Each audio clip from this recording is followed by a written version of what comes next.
Here, a quick study on Matthew 7, verses 1 to 7. I need to go quick because it's a short. I'll read and commentate, interject.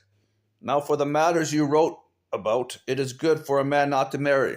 Okay, Christ said, and the apostles went to him, it's better not to marry, but it's not for all because they're weak, right? When they asked him about Moses and they were getting tired of the wife and gave a writ of divorce, and that's the case where Jesus said, no, Moses gave that because you're constantly complaining, but God doesn't want divorce. But Christ said, when they said, it's better not to marry again, the apostles, because they're tired of their wives.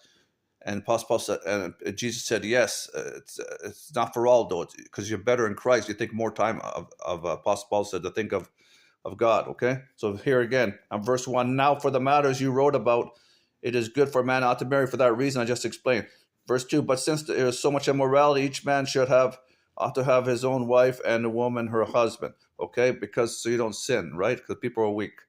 Number 3, the husband should fulfill his marital duty to his wife, and the wife goes on to say about her husband, okay? So they don't sin, right? And they go to others that are tempted, okay? Verse 4, the wife's body does not belong to her alone, but also to her husband in the same way, vice versa, husband to her wife. Meaning you got to fulfill each other, what the needs, because that's why you're married, okay? You belong to each other, right? And they're one flesh. Apostle Paul says somewhere else. People don't understand the sanctity of that. A lot of people just have sexual relations with everyone. They don't realize the sanctity of being one flesh, the mystery of that, okay?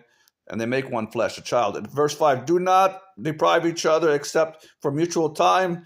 If someone wants to pray or whatever, need time alone, so Satan doesn't tempt you, and they go to someone else, right? Because your lack of self-control.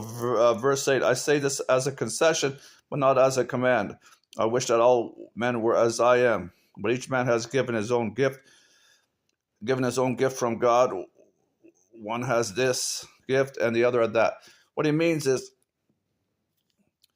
verse 6, he says there's no command here. It's a concession, meaning if you want to pray, that's best, right? Always God is the best, you and God, right?